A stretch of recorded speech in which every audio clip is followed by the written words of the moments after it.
আমি সব তো একবারও বলি নাই, আপনি কেন ইন্টারফেয়ার করলেন এখানে?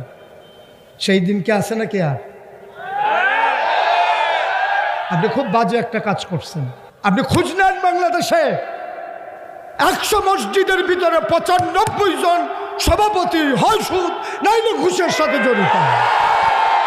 আমরা জেনে শুনেই কথা বলি, আমরা লাইবিলিটি নিয়ে কথা বলি। আপনার অন্তরে যদি দুনিয়ার ভয় থাকে, আপনি মসজিদের খতিব, আপনার অন্তরে যদি সভাপতির ভয় থাকে, সেক্রেটারির ভয় থাকে, আপনি তো সুন্দর ওয়াজ করতে পারবেন না।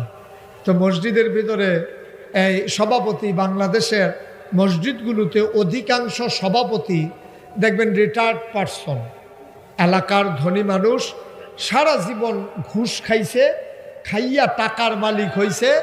এই টাকার মালিক আমারে বলতে দিতে হবে তো, ঠিক কথা বলার জন্যই তো আইছি।